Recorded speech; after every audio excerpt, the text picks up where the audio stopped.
बिस्मिल्लाहिर्रहमानिर्रहीम। अस्सलाम वालेकुम। देखने वाले तमाम लोगों को खुशामदीद। मैं हूँ अंजला ज़शान। नाज़रीन, रमज़ान करीम के खुसूसी सहर ट्रांसमिशन का सिलसिला जारी है। आज का हमारा मौजू है रसूलुल्लाह सल्लल्लाहु अलैहि वसल्लम के ग़ज़वात। नबी पाक सल्लल्लाहु अलैहि वसल्लम की ज़िंदगी में कुल 28 ग़ज़वात हुई और जिनमें से बेशतर में जंग हुई और कुछ में दुश्मन बग़ैर लड़ाई के ही पसपा हो गया। नबी पाक सल्लल्लाहु अलैहि वसल्लम ने हमेशा दिफाई जंगें लड़ी और कभी जारहियत नहीं की, और इसमें हमेशा हर जंग का मकसद था कि जुल्म का खात्मा हो और अमन का पैगाम आगे जाए, और उसमें भी जो उसूली इक़दार थी उनका ख्याल रखा, इखलाक़ी इक़दार का ख्याल रखा, ख़ातीन, बच्चों और बुज़ुर्गों का ख्याल रखा गया और मिसाल कायम की गई। इसलिए कहा जाता है कि हमारा दीन जो है वो जंग के दौरान भी अमन का दर्ज देता है। तो गुफ्तगू का बाकायदा आगाज़ करते हैं। डॉक्टर साहब हमारे साथ मौजूद हैं। हमें डॉक्टर पीर तारक शरीफज़ादा ज्वाइन करेंगे और प्रोफेसर नसीर कादरी हमारे साथ होंगे। साथ ही मोहम्मद जाहिद कादरी साहब भी हमारे साथ हैं, उनसे कलाम भी सुनेंगे। लेकिन पहले मौजू की तरफ बढ़ते हैं। डॉक्टर साहब, आपको शामिल गुफ्तगू करें। आज हमें रसूलुल्लाह सल्लल्लाहु अलैहि वसल्लम के ग़ज़वात के ऊपर बात करनी है। सबसे पहले तो उनकी ज़िंदगी में कुल कितनी ग़ज़वात हुई, कौन कौन सी ग़ज़वात हुई और क्या मिसाल रसूलुल्लाह सल्लल्लाहु अलैहि वसल्लम ने कायम की? बिस्मिल्लाह रब्बि मोहम्मद करीम अलैहिस्सलातु तस्लीम। सबसे पहले तो यादावरी का शुक्रिया। और सीरत नबी सल्लल्लाहु अलैहि वसल्लम के ज़ैल में जहाँ आका करीम सल्लल्लाहु अलैहि वसल्लम के दीगर महासिन का ज़िक्र हुआ, हुज़ूर की आला दर्जे की इल्मी जो सिफ़ात हैं उन पर बात हुई, आपके मिजाज से मुतल्लिक़, आपके रवैयों के मुतल्लिक़, आदात, मामूलात पर हमने बात करने का शर्फ़ पाया।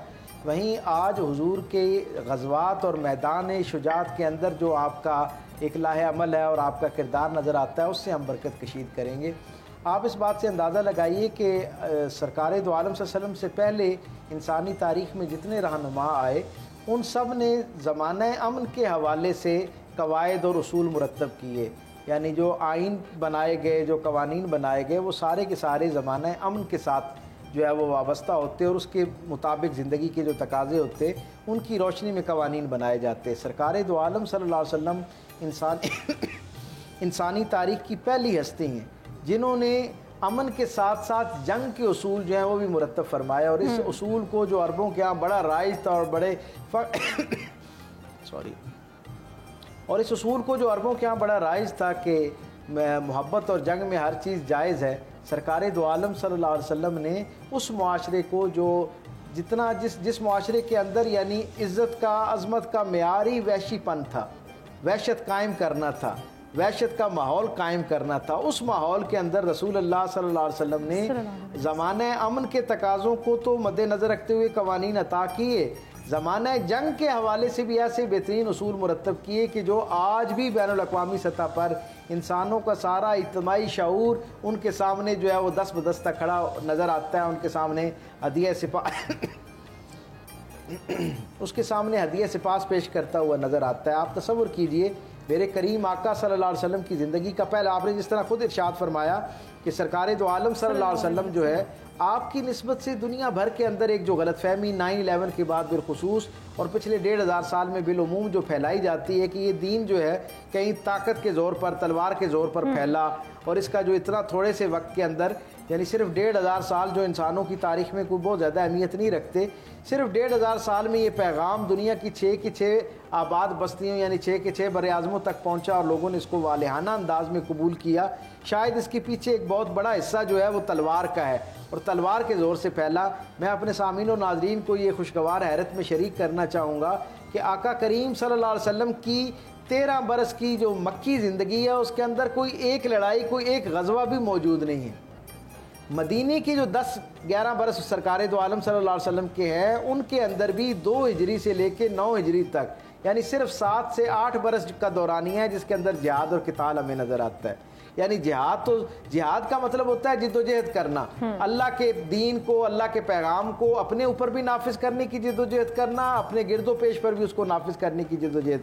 तो ये जिद्दोजहद तो यकीनन सरकार दो आलम सल्लल्लाहु अलैहि वसल्लम की पूरी ज़िंदगी में नज़र आती है। लेकिन किताल का जो मामला है जो जंगों की शक्ल में है उसका आलम यह है कि ये सिर्फ 7 से 8 बरस तक का दौरानिया, और इसके अंदर भी अब तसव्वुर कीजिए किस माहौल में जंगों का ये माहौल जो ज़ेर बहस आ रहा है। उस ज़माने के अरबों के हालात ये थे कि हर बरस उकास का जो मेला था उसके आदाद शुमार ये थे कि जो तफरीह के 20 या 22 दिन गुजारे जाते उनमें एवरेज हर साल यानी वो खुद अपनी तारीख में बताते हैं कि 250 से 300 अफराद जो है उनकी जानें जाती, यानी वो सिर्फ मज़ाक में खेल कूद के दौरान एक दूसरे के साथ जो है ना दिल लगी करते हुए इतने लोगों की जान ज़ाया हो जाती, जबकि सरकार दो आलम सल्लल्लाहु अलैहि वसल्लम की पूरी इस 23 बरस की जिद्दोजहद में, नहीं मुझे इजाज़त दीजिए कि मैं ये कहूँ कि 63 बरस की जिद्दोजहद में रसूल अल्लाह सल्लल्लाहु अलैहि वसल्लम के जितने गज़वात हैं उनमें कुल टोटल जो जिन लोगों की जान ज़ाया हुई, जान काम आई, यानी मुसलमानों की तरफ से शुहदा और मुखालिफिन की तरफ से जो वासिल बजहन्नम हुए, उन सब की कुल टोटल तादाद 998 है, यानी 1000 से भी कम लोगों की जान गई। और उसके नतीजे में अरबों को लगभग 1500 साल की जो साबिका तारीख है ये गवाह है कि उस तरह के दोबारा कश्त खून का सामना नहीं करना पड़ा जो उससे पहले अरब रिवायात का एक मुस्तहकम हिस्सा था। आप तसव्वुर कीजिए कि ये जो 7 से 8 बरस का दौरानिया है, इसमें टोटल 28 गज़वात ऐसे हैं जिनमें सरकार दो आलम सल्लल्लाहु अलैहि वसल्लम बिल मुशाफा जो है वो मदीने से बाहर आए या जंग के लिए मैदान के अंदर उतरे। और इनमें भी आलम ये है कि सिर्फ 7 गज़वात ऐसे हैं जिनके अंदर, या 8 गज़वात ऐसे हैं जिनमें बाकायदा लड़ाई हुई, किताल हुआ। उसके अलावा बाकी जितने गज़वात थे उन सब में नेगोशिएशन की बुनियाद पर, मुज़ाकरात की बुनियाद पर वैसे कोशिश करेंगे कि वक्त का ख्याल रखते हुए इंडिविजुअली भी इस पर बात हो सके। प्रोफेसर साहब को शामिल गुफ्तगू करें। प्रोफेसर साहब, आप रसूलुल्लाह सल्लल्लाहु अलैहि वसल्लम का जो जंगी रवैया था उस पर रोशनी डाल दीजिए, और फिर कैदियों के साथ उनका क्या सलूक हुआ करता था वो भी बता दें। बहुत शुक्रिया जी। यही चीज़ एक समझने वाली और समझाने वाली है। आज लोग जो मुख्तलिफ नबी करीम सल्लल्लाहु अलैहि वसल्लम की ज़ाते वाला शान के हवाले से देखते हैं, देखिए एक जंग है और एक है जिहाद, दो अलग अलग चीज़ें हैं। जंग और जिहाद, जंग का मतलब क्या होता है? जंग का मतलब होता है फसाद बर्पा करना, कब्ज़ा करना, हरासा करना और मफलूज करके अपने कब्ज़े में ले लेना। उसके लिए खा उन्हें आखिरी हद तक जाना पड़े ना, तो आखिरी हद तक जाया जाता है। जबकि जिहाद क्या है? जिहाद के अंदर ये सारी चीज़ें नहीं है।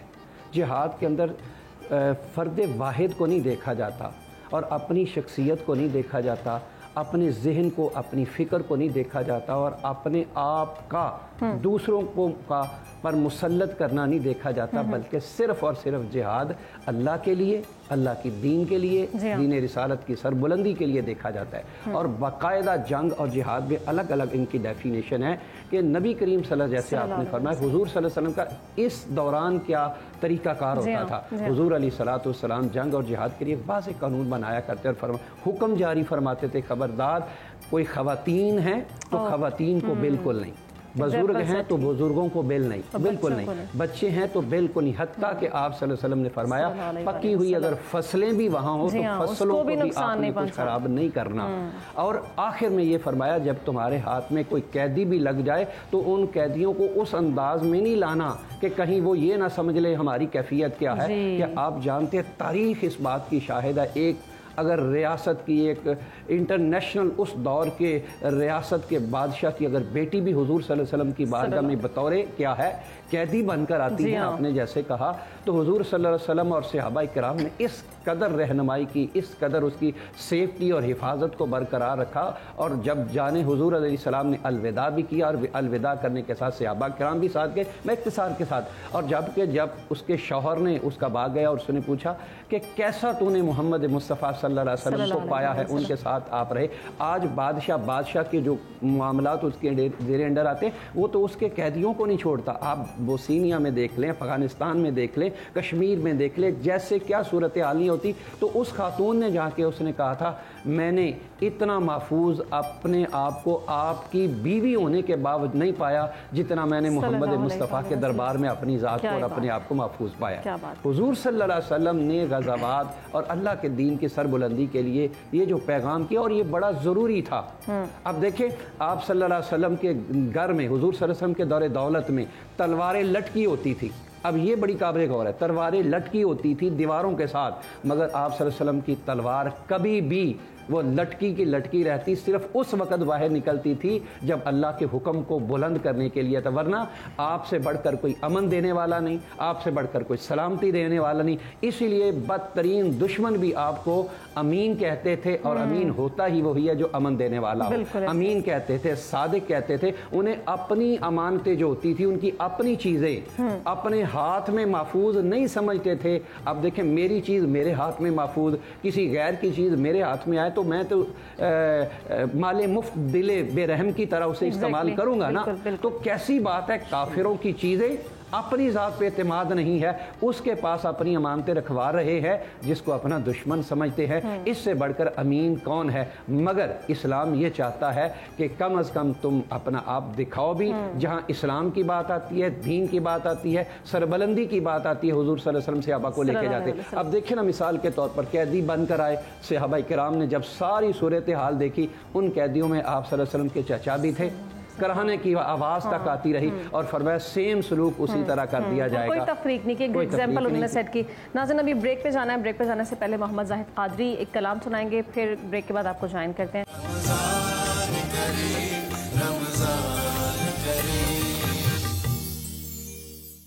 वेलकम बैक नाज़रीन, गुफ्तगू का सिलसिला एक बार फिर आगे बढ़ाते हैं। डॉक्टर साहब, ब्रेक पे जाने से पहले हम जिक्र कर रहे थे नबी पाक सल्लल्लाहु अलैहि वसल्लम के ग़ज़वात के हवाले से। तो एक तो मुझे ये बता दीजिए कि जो कैदी होते थे नबी पाक सल्लल्लाहु अलैहि वसल्लम का, उनके साथ क्या रवैया और सलूक होता था? और फिर नबी पाक सल्लल्लाहु अलैहि वसल्लम ने फ़तह मक्का के मौके पर अपने अमल से ये बताया कि मुआफ़ कर देना किस कदर अहम है, और आम मुआफ़ी का दिन भी कहा जाता है उसको। तो फ़तह मक्का पर भी क्या उनके अमाल थे, क्या उनकी तगदो थी, उस हवाले से भी बताइए। बिस्मिल्लाह मोहम्मद करीम अलैहिस्सलातु तस्लीम। अरबों की तारीख़ इस बात पर गवाह है कि जब भी किसी शख्स को उसकी बस्ती में आकर, जबकि वो किसी के साथ किसी कॉन्फ्लिक्ट में नहीं मौजूद, ज़ाहिरी तौर पर लड़ाई ख़त्म हो चुकी है, ज़माना अमन है, और कोई दूर से आकर हमला आवर होता, हमला आवर होने के बाद जान लेने की कोशिश के दरपे होने के बावजूद शिकस्त खा जाता, तो अरबों की पूरी तारीख़ इस बात पर गवाह है कि शिकस्त खुर्दा फ़ौज में से किसी एक आदमी की भी जान बख्शी नहीं होती थी। सज़ा के तौर पर सबको निशान इबरत बनाते हुए सबको जो है वो दुनिया से जो है उनको रवाना कर दिया जाता।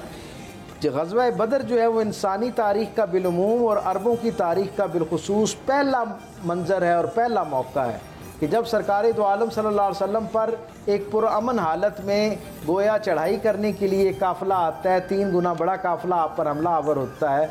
परवरदिगार आलम अपनी नुसरत ज़ाहिर फरमाता है, मदद के साथ गलबा अता कर देता है, वो कैदी बन जाते हैं। और असहाब कहते हैं, या रसूलल्लाह, क्या अरबों की रिवायत तब्दील हो गई है?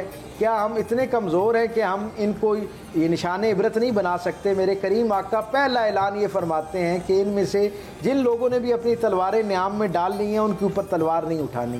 बेशक ही हमारे दुश्मन हैं, लेकिन यहाँ शिकस्त खाने के बावजूद ही सही, मसलियतन ही सही, अपनी जान बचाने के लिए ही सही, तलवार न्याम में चली गई है, सरेंडर कर दिया, तो इसका मतलब ये है कि अब इन पर हाथ नहीं उठाना, अब इनको कैदी बना के साथ लाना है।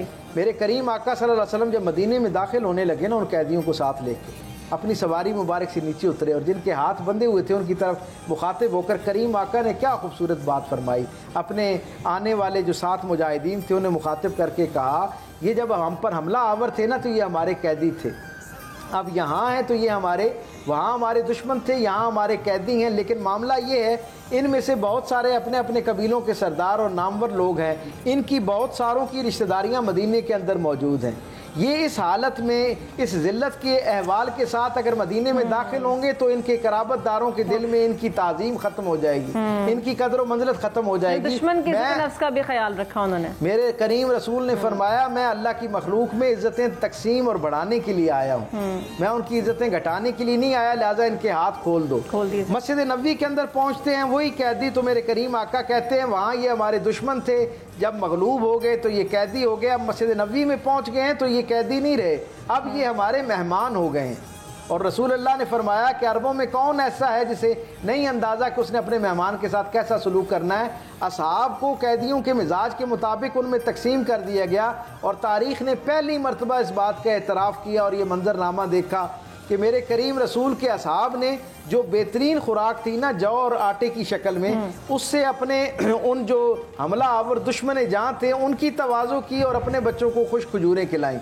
اس طرح کر کے ان کی مہمان نوازی کی۔ پھر جب ان کی جان بخشی کا معاملہ درپیش ہوا تو سرکار دو عالم صلی اللہ علیہ وسلم نے فدیہ والی بات ہم نے سنی، اور پھر ایک اور رسول اللہ صلی اللہ علیہ وسلم نے عمل فرمایا کہ ان میں سے جو ہمارے بچوں کو پڑھنا لکھنا سکھا دے گا ان کے لیے بھی جان کی امان ہے، جان بخشی ہے، گویا وہ آزاد ہو جائیں گے اور اپنے گھروں کو واپس بحفاظت پلٹ سکیں گے۔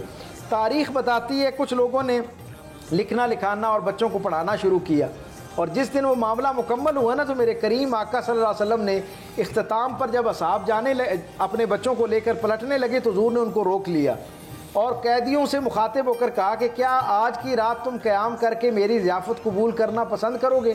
اب تصور کریں، جان لینے کے لیے آنے والے جان کے درپے دشمن ہیں، لیکن قیدی جب بن گئے تو حضور ان کے ساتھ کیا سلوک کر رہے ہیں؟ ان کی ضیافت فرما رہے ہیں، اور الصبح و فجر کی نماز کے بعد اپنے صحابہ کو مخاطب کر کے کہتے ہیں یہ جو ہمارے دشمن جان تھے جنہیں ہم نے قیدی بنا کر مدینے کی طرف روانہ کیا تھا اور مسجد نبی میں آ کر انہیں ہم نے مہمان بنایا تھا، انہوں نے تمہارے بچوں کو پڑھایا ہے، لہٰذا یہ تمہارے مہمان نہیں رہے بلکہ تمہارے محسن بن گئے ہیں۔ ان کے ساتھ وہ سلوک کرنا ہے جو محسنین کے ساتھ کیا جاتا ہے۔ پھر کیا ہوا، مدینے کے ہر گھر سے جو زادے راہ تھا، کسی کے یہاں سے ستو، کسی کے یہاں سے کھجور، کسی کے یہاں سے پانی، کسی کی طرف سے سواری، وہ ان کے زادے راہ کے طور پر انہیں دیا، اور حضور نے حکم فرمایا، تاکید فرمائی کہ مدینے کی سرحد پر جا کر ان کو خدا حافظ کہا جائے، ان کو رخصت کیا جائے۔ یہ پہلا منظر نامہ تھا کہ جان کے درپے جان لینے کے لیے آنے والے دشمنوں کے ساتھ ایسا اس نے سلوک کیا جائے۔ اور سیرت نگاروں نے لکھا کہ 18 لوگ جو یہاں سے واپس پلٹے تھے نا، ان 18 میں سے 14 لوگ واپس مدینہ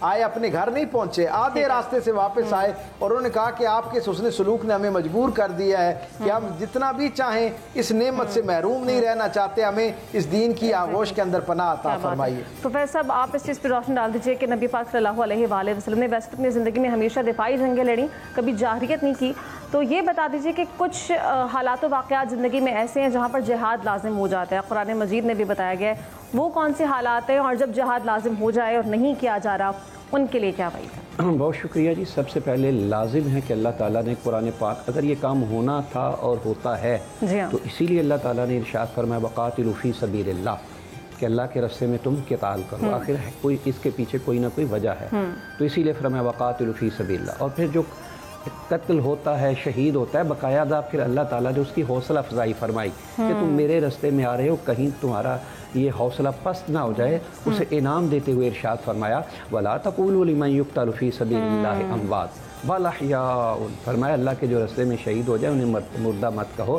بَلْ أَحْيَاءٌ، بلکہ وہ زندہ ہیں۔ اور دوسرے مقام پر ارشاد فرمایا عِنْدَ رَبِّهِمْ يُرْزَقُونَ، ان کو اللہ کی بارگاہ میں رزق بھی دیا جاتا ہے۔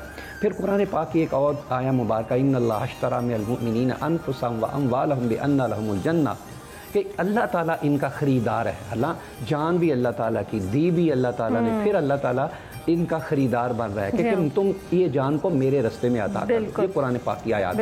اب اس کے بعد احادیث ہے، میں اس کے بعد نتیجے کی طرف آتا ہوں۔ نبی کریم صلی اللہ علیہ وسلم نے ارشاد فرمایا دو ایسی آنکھیں ہیں کہ ان پر جہنم جو ہے وہ لازم نہیں آئے گی، فرمایا ایک وہ آنکھ جو سرحد کا پہرا دیتی ہے، اور ایک وہ آنکھ جو اللہ کے خوف سے رونے والی ہے، تقوی اور آنسو بہانے والی ہے۔ حضور علیہ الصلوۃ والسلام نے خود اسی بات کا ذکر کیا جس نے آپ کا، آپ صلی اللہ علیہ وسلم فرمایا مجھے بڑی اچھی بات لگتی ہے، کاش میں اللہ کے راستے میں شہید ہو جاؤں، پھر زندہ کیا جاؤں، پھر شہید ہوں، پھر زندہ کیا جاؤں، اور یہ سلسلہ جاری رہے۔ اس کا مطلب یہ ہے کہ اللہ کے راستے میں لڑنے والے کی اہمیت کو رسالت مآب صلی اللہ علیہ وسلم ایک واضح پیغام دے رہے ہیں۔ اور پھر حضور علیہ الصلوۃ والسلام نے فرمایا زندگی وہ جو تلواروں کے سائے کے نیچے ہے، گویا اللہ تعالیٰ کے نبی نے قرآن حدیث کے حوالے سے ایک پورا پروسیس ہمیں جہاد کا حوصلہ افزا کر کے ہمیں پیغام دے دیا۔ اب صورتحال ایسی بن گئی ہے کہ کن حالات میں ہم کفار کے مقابلے میں آئیں، تو لازم ہے جب دیکھیے جب قرآن کی شریعت کی حدود کو پامال کیا جا رہا ہے، حلال کو حرام کیا جا رہا ہے، حرام کو حلال کیا جا رہا ہے، اور حدود اللہ کو جب پامال کیا جا رہا ہے، سب سے پہلے حاکم وقت کا یہ تقاضا ہے کہ اس کو جناب منع کرے، اس کو روکے۔ اگر حاکم وقت جو ہے خود اپنے ہاتھ میں کوئی فیصلہ بھی نہ لے، یہ کام کس کا ہے؟ قوت کا ہے، یہ طاقت کا ہے، ریاست کا ہے، جو سیدھا سی بات ہے۔ اور اگر سمجھتے ہیں کہ سارا کچھ ہونے کے باوجود بھی ریاست اس پر پیرا عمل نہیں ہو رہی، تو پھر حضرت امام حسین رضی اللہ تعالیٰ کی مثال ہمارے سامنے ہے، وہاں بھی بہت کچھ کہا گیا تھا اور بہت کچھ کیا گیا تھا۔ آپ دین مصطفیٰ صلی اللہ علیہ وسلم بچانے کے لیے اپنی ذات پہ अपना पूरा खानदान करबला में लेके आए थे और हक की बात करने से पीछे नहीं हटना करने से कभी पीछे नहीं हुए। नाज़रीन, छोटी सी ब्रेक पे जाएंगे, ब्रेक के बाद दोबारा गुफ्तगू कंटिन्यू करते हैं, हमारे साथ रहिए।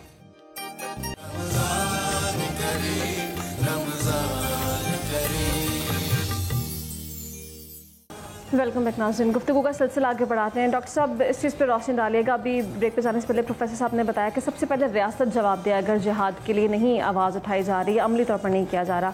फ़लस्तीन जैसे सेंसिटिव मैटर पर हम देखते हैं कि बहुत सारे इस्लामी ममालिक, ऑर्गेनाइजेशंस, OIC और बेतहाशा ऐसे ऑर्गेनाइजेशंस हैं जो कि सिर्फ ज़बानी मज़म्मती करारदादों तक महदूद रह गए हैं और अमलन कुछ नहीं किया जा रहा। क्या रियासत रोज़े क़यामत अल्लाह ताला को जवाब दे? बिल्कुल, इसमें कोई दो राय नहीं है जी। रियासत तो उसकी अवलीन और बराह रास्त ज़िम्मेदारी है। सबसे पहले हमें ये समझना चाहिए कि जिहाद और क़िताल का जो तसव्वुर दीन रहमत के अंदर मौजूद है, दीन रहमत से मुराद सरकार दो आलम सल्लल्लाहु अलैहि वसल्लम का अमल और आपकी तरजीहात हैं। तो उससे हमें ये ख़बर पहुँचती है कि एक मरतबा भी कुफ्र के ख़िलाफ़ सरकार दो आलम सल्लल्लाहु अलैहि वसल्लम मैदान अमल में नहीं उतरे। रसूलुल्लाह सल्लल्लाहु अलैहि वसल्लम की तलवार जब भी उतरी है मैदान के अंदर जुल्म को रोकने के लिए। तो इससे एक बहुत बड़ा और नुमाया पैगाम हमें ये मिलता है कि जुल्म किसी भी अंदाज में हो रहा हो, उसको रोकने के लिए उसके सद्देबाब के तौर पर बंदा मोमिन जो है उसे मैदान अमल में उतरना चाहिए। और ये जुल्म, मैं बड़ी जिम्मेदारी से ये बात कह रहा हूँ, मुसलमान की तो शान और अजमत ही वरा और बरा, और उससे तो हमारा रिश्ता ही बड़ा एक और तरह का है ना। वो तो हमारा इस्लामी और दीनी भाई है जो कलमा गो, उस पर अगर जुल्म हो रहा है। दीन तो हमें ये कहता है कि अगर एक गैर मुस्लिम के साथ भी जुल्म हो रहा है और वो बेयारो मददगार है और आपसे मुआवनत तलब करता है, आपसे मदद तलब करता है, तो आप उसके लिए पूरे इखलास के साथ बग़ैर किसी तासुब के जुल्म को इस धरती से ख़त्म करने के लिए मैदान अमल में उतरें, ताकि अल्लाह की मंशा जिसे अदल कहते हैं वो अदल हकीकी जो है वो दुनिया के ऊपर नाफिज हो। अब ये जो निफाज का अमल है, यकीनी तौर पर इसकी अवलीन और बराह रास्त ज़िम्मेदारी जो है वो मुमलिकत जो है, हुकूमतें जो हैं उनके ऊपर आयद होती है और उन्हीं को ही इसका ऐलान करना चाहिए। लेकिन ऐसी सूरत हाल जैसे फ़लस्तीन का इस वक्त पिछले 70-75 साल से हमारे सामने एक मंजरनामा मौजूद है, कश्मीर हमारे साथ जिस तरह उसके साथ जो सूरत हाल हो रही है, बाकी दुनिया भर के अंदर आप देखेंगे एक बड़ी तादाद दूसरे जो अक़वाम है उनके साथ भी ज़्यादती होती है।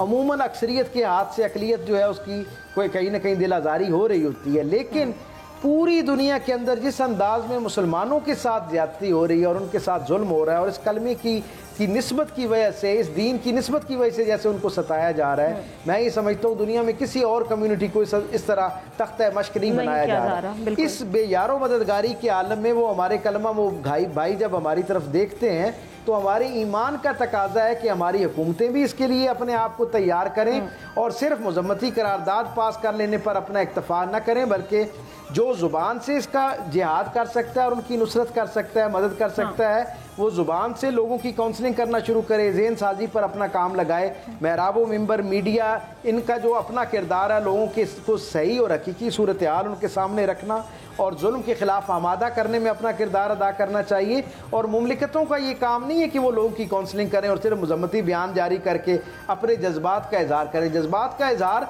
तो मजलूम मुफरिद आदमी करता है, इकलौता आदमी करता है जिसके इख्तियार में अपने गली मोहल्ले से बाहर का मामला भी नहीं होता।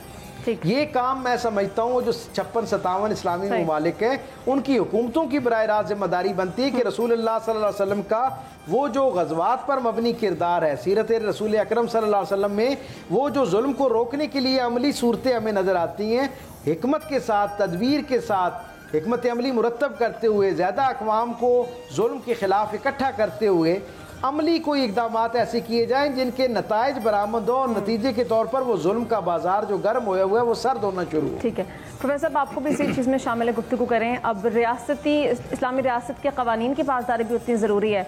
कुछ शहरियों के दिल में ये जज्बा है कि वो जाके मदद करें, लेकिन बेयारो मददगार है, ऑब्वियसली रियासत साथ नहीं देती तो कैसे कर सकते हैं। तो इस जज्बे की कदर मंजिलत अल्लाह ताला के यहाँ किस कदर मक़बूल है? देखिए जी, सबसे पहले बुखारी शरीफ की हदीस पाक है, इन्नमल आमालु बिन्नियात, अमाल का दारोमदार किस पे है? नियतों पे। आप नियत कर चुके हैं, आप करना भी चाह रहे हैं, मगर आप तक वहाँ रसाई जो है वो मुमकिन नहीं है, तो साफ ज़ाहिर है शहीद। देखें ना, हुजूर सल्लल्लाहु अलैहि वसल्लम ने फरमाया कि जिस बंदे ने एक मरतबा उमरा शरीफ की नीयत कर ली है या हज की नीयत कर ली है, अगर ज़िंदगी भर में उसको वो मौका नहीं मिल सका, नीयत कर ली है, अल्लाह ताला उसको सवाब ज़रूर अता फरमाएंगे। अब वहाँ तक पहुँचना, रसाई हासिल करना यकीनन बहुत मुश्किल है। तो इसके लिए ذہن سازی کریں، اپنی جدوجہد جو ہے وہ کوئی جاری رکھیں، اور جتنی جدوجہد آپ جاری رکھیں گے اتنا ہی آپ کا پیغام ضرور کم از کم چلتا رہے گا۔ اور اس کے لیے سب سے زیادہ ضروری ہے ایک پلیٹ فارم پر آنے کی، اس کے لیے ضروری ہے متحد ہونے کی۔ میں سمجھتا ہوں اس وقت پاکستان کی، اگر ہم ٹوٹل کی طرف نہیں جاتے، اگر ہم صرف پاکستان کی آبادی کی طرف دیکھیں، تقریباً 23-23.5 کروڑ آبادی ہے پاکستان کی۔ بنگلہ دیش کی طرف جائیں تقریباً 20 کروڑ کے قریب ہے۔ ہندوستان کی اپنی آبادی مسلمانوں کے لحاظ سے دیکھیں تقریباً 40 کروڑ سے پلس ہے، اور اگر ہم افغانستان کی طرف دیکھیں 98-99% وہاں مسلمان ہیں۔ کشمیر کی طرف دیکھیں اگر ہم اس اعتبار سے تو کشمیر میں تقریباً اب چونکہ وہ اپنی آباد لوگ کر رہے ہیں، مگر اس کے باوجود بھی وہاں 95% جو ہے وہ مسلمان آباد ہے۔ ہم اس خطے کو برے صغیر کے اس خطے کو دیکھیں نا تو مسلمان کی ایک تعداد بہت بڑی ہے۔ یہی ایک وجہ ہے کہ رسالت مآب صلی اللہ علیہ وسلم نے ارشاد فرمایا، کسی کالے کو گورے پر، کسی گورے کو کالے پر، کسی عربی کو اجمی پر، کسی اجمی کو عربی پر کوئی فخر نہیں سوائے تقویٰ کے۔ اب ضرورت یہ ہے کہ نہ تو عربی اجمی کا انتظار کرے، نہ اجمی عربی کا انتظار کرے، نہ سیاہ کالے کا انتظار کرے۔ ایمان کا تقاضا یہ ہے کہ جتنی آپ کی کوشش ہو سکتی ہے نا، جہاں تک آپ کی رسائی ہو سکتی، آپ کام جو ہے وہ کریں۔ اور اب میڈیا کے ذریعے ہو، مال کے ذریعے ہو، تحریر کے ذریعے ہو، تقریر کے ذریعے ہو، ڈیبیٹ کے ذریعے ہو، احتجاج کے ذریعے ہو، اگر خود وہاں نہیں جا سکے تو کم از کم جب آپ ان کے سفارت خانوں کے سامنے احتجاج ریکارڈ کرا سکتے ہیں اور کراتے ہیں نا، تو کم از کم پیغام ضرور پہنچتا ہے کہ دیار غیر میں بھی ہمارے حق میں کوئی بھی بندہ نہیں ہے، اور اپنے مسلمان بھائیوں کے لیے وہ آواز اٹھا رہے ہیں۔ اسی لیے حضور علیہ الصلوۃ والسلام نے فرمایا، مسلمان کا بھائی ہے، وہ شرق سے لے کر غرب تک، شمال سے لے کے جہاں تک بھی ہو، اس کا ایک اگر حصہ درد کرتا ہے نا تو پورے جسم کو جیسے درد محسوس ہوتا ہے۔ اسی لیے ہمیں آج بھی اسی طرح کا احساس ہے، جو غزہ میں اگر مسلمان تکلیف میں ہے، فلسطین مسلمان تکلیف میں ہے، کشمیر میں مسلمان تکلیف میں ہے، تو وہ درد اسی طرح ہمیں محسوس ہو رہا ہے۔ اللہ تعالیٰ ہمیں اسباب پیدا کرے، وہ ذرائع، وہ وسائل میسر آئیں کہ ہم مضبوط ہو کر الحمدللہ حضور کے اس پیغام کو عام کر کے، اور یہ ہمارا ایمان ہے ایک دن آئے گا انشاءاللہ ساری دنیا میں اسلام کا بول بالا آئے گا انشاءاللہ۔ ڈاکٹر صاحب میں چاہوں گی ہجرت کے حوالے سے بھی بیان کر دیجیے کہ کہیں جب اسٹیٹ میں رہنا آپ کے لیے امپاسبل ہو جائے، وہ قوانین لاگو نہ ہو رہے ہوں، تو قرآن میں بھی بتایا گیا کہ وہاں سے ہجرت کر لینی چاہیے۔ وہ کون سے حالات و واقعات ہیں؟ کیا یہ ریزن کافی ہے کہیں کسی بھی ملک سے ہجرت کرنے کے لیے کہ آپ کی اسٹیٹ مظلوم کے ساتھ کھڑی نہیں ہے، حق کا ساتھ نہیں دے رہی ہے؟ بنیادی طور پر دین رحمت جو ہے نا وہ بندہ آزاد کے ساتھ مخاطب ہے۔ مومن کی یہ شان ہے کہ وہ مصلحتوں سے بالا تر ہوا کرتا ہے، اور اپنی ترجیحات کے تعین میں اولین ترجیح اس کے لیے خود کو پروردگار عالم کا ایک متبع فرمان یعنی اللہ رب العزت اور اللہ کے رسول کی اطاعت میں زندگی گزارنے والے فرد کے طور پر تیار کرنا ہے۔ جب کلمہ گو یہ محسوس کرتا ہے کہ جہاں میں رہ رہا ہوں وہ معاشرہ، میرے ارد گرد کے لوگ میرے لیے دین کو اپنی زندگی میں نافذ کرنے میں رکاوٹ کا ذریعہ بن رہے ہیں، اور ایک ایسے درجے ایک تو ایک عمومی رکاوٹ ہے، اور ایک وہ رکاوٹ ہے کہ جو باقاعدہ زندگی موت کا مسئلہ پیدا کر دینے والی ہے کہ اگر میں شاعری دینیا اختیار کرتا ہوں، دین کو اپنی زندگی میں نافذ کرتا ہوں اپنے رویوں، معمولات میں، تو یہ ریاست جو ہے وہ اور یہاں کے لوگ جو ہیں میرے جان کے اس طرح درپے ہو جاتے ہیں کہ میرے لیے زندگی کا جو معاملہ اسے قائم رکھنا، بحال رکھنا مشکل ہو جاتا ہے۔ ایسی صورت میں دین جو ہے وہ ہجرت کی بہت حوصلہ افزائی فرماتا ہے، اور یہ اتنا عظیم الشان عمل ہے۔ اگر کسی نے خالص اللہ کی رضا پانے کے لیے، اللہ کی خوشنودی حاصل کرنے کے لیے پاکیزہ نیتوں کے ساتھ حضور کی سنت سمجھتے ہوئے ہجرت کی، تو حضور فرماتے ہیں اس عمل کا اتنا اجر ہے کہ اللہ مہاجر کے زندگی کے سابقہ سارے گناہ جو ہیں ان کو معاف کر دیتا ہے۔ لیکن شرط یہ ہے کہ یہ ہجرت جو ہے وہ مال کے لیے نہ ہو، کسی خاتون کے لیے نہ ہو، اسباب اور دنیاوی تقاضوں سے نہ ہو، بلکہ اللہ کو راضی کرنے کے جذبے کے حوالے سے ہو، تو یقیناً آپ تصور کیجئے کہ کتنا بڑا اجر کا معاملہ، اور پھر اس ہجرت کے ساتھ بے شمار برکتیں جو ہیں پروردگار عالم کی طرف سے آپ کی زندگی کا حصہ بننا شروع ہو جاتی ہیں۔ اور یہ بنیادی طور پہ ہجرت بھی جو ہے نا اس جہاد یعنی جد و جہد کا ایک بہترین اور عملی نمونہ ہوا کرتا ہے۔ وہ جد و جہد کیا ہے؟ خود کو بھی اللہ کے عذاب اور ناراضگی سے بچانا، اور اللہ کی ساری مخلوق کو بھی اللہ کے عذاب اور ناراضگی سے بچانے کے لیے کوشش کرنا، خود کو بھی اللہ کی رضا کے تابع کرنا، اور مخلوق کو بھی ایسا ماحول فراہم کرنا، ان کی اس طرح یعنی تربیت کرنا، ان کے لیے آسان راستے کرنا کہ وہ اللہ کی رضا پانے کے لیے خود کو تیار کر سکیں۔ ناظرین، ٹرانسمیشن کا وقت اپنے اختتام کو پہنچ چکے ہیں۔ انشاءاللہ آپ سے ملاقات کریں گے وقت افطار۔ اپنا بہت خیال رکھیں۔